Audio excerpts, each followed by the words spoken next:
sono Maria e benvenuti in Italian Headway.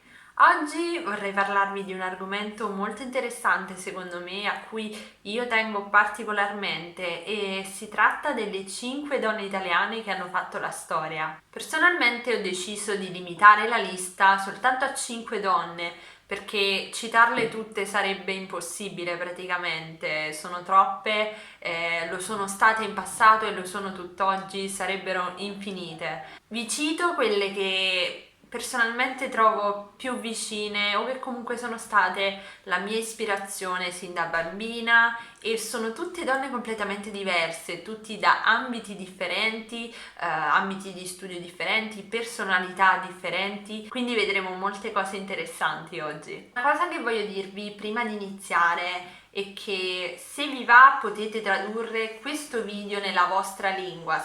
Sarà un ottimo esercizio per voi per fare traduzione dall'italiano nella vostra lingua, quindi siete liberi di farlo e sarà utile a tantissime persone. Sicuramente la prima persona che voglio citare e che è stata la mia ispirazione più grande sin da quando ero bambina praticamente è Rita Levi Montalcini. Se non la conoscete, non sapete cosa vi state perdendo. Si tratta dell'unica donna italiana ad aver vinto un premio Nobel scientifico per aver scoperto nel 1986 il fattore di crescita nervoso, cosa che non era mai stata fatta prima nella storia. Ancora oggi questo fattore aiuta i medici a studiare delle soluzioni per malattie gravi come l'Alzheimer, la SLA oppure delle forme tumorali. Forse la cosa ancora più interessante di questa donna è che ha praticamente deciso di dare al mondo la sua parte migliore, il suo cervello. Infatti per scelta ha deciso di studiare e dedicarsi completamente a quello. Non aveva un marito, non aveva un compagno, non ha mai avuto figli e non ha avuto mai rimpianti.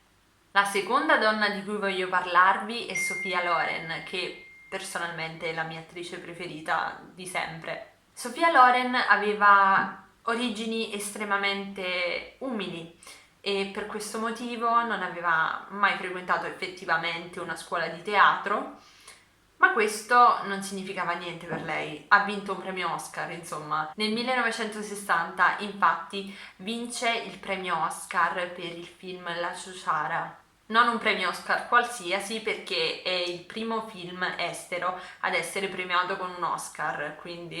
Una cosa che non tutti sanno è che nel 1950 Sophia Loren partecipa a Miss Italia, un concorso di bellezza e al quale però non vince. Non vince Miss Italia, ma piuttosto viene fatto un titolo soltanto su misura per lei. Vince Miss Eleganza. Altri suoi film che vi consiglio di vedere sono Ieri, Oggi e Domani del 1963.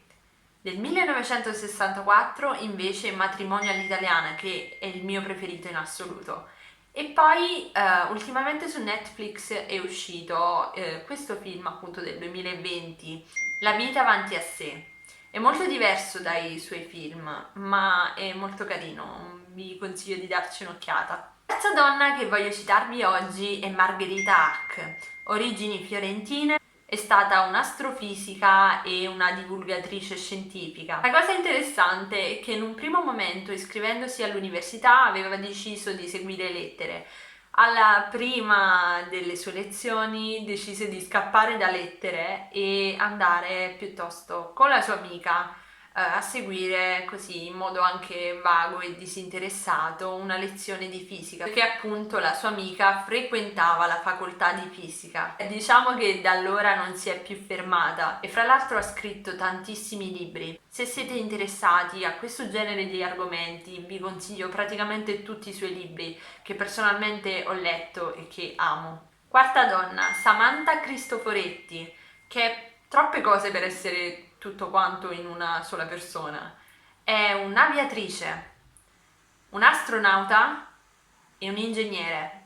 Se questo non vi dovesse bastare, si tratta dell'unica donna che ha passato il maggior numero di giorni nello spazio, ha passato ben 199 giorni nello spazio in una sola missione.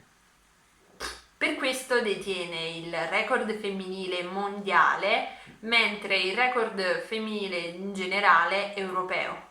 Quinta e ultima donna, si tratta di Maria Montessori. Anche lei troppe cose per essere una persona sola, è stata una neuropsichiatra infantile, una pedagogista, una psichiatra, troppe cose, troppe. Tra l'altro fu una delle prime donne a laurearsi in medicina qui in Italia. Ma la cosa per cui è più nota è il metodo Montessori, un metodo pedagogico che viene utilizzato mondialmente nelle scuole. Questo metodo prevede principalmente la fiducia verso i bambini, il fatto di non giudicare le capacità o l'intelligenza in base all'età. Una novità del suo metodo fu anche il fatto di avere più classi nello stesso istituto, proprio perché i bambini potessero interscambiare la conoscenza, aiutarsi fra loro e soprattutto avere dialogo, confronto e socializzare. Bene amici, queste erano le 5 donne italiane che hanno cambiato la storia. Io spero che vi sia piaciuto e che sia stato interessante per voi. Se non conoscevate queste donne, sono tanto felice che adesso le conosciate. Vi lascerò ovviamente tutte le informazioni qui sotto e noi ci vediamo alla prossima. Un bacio, ciao!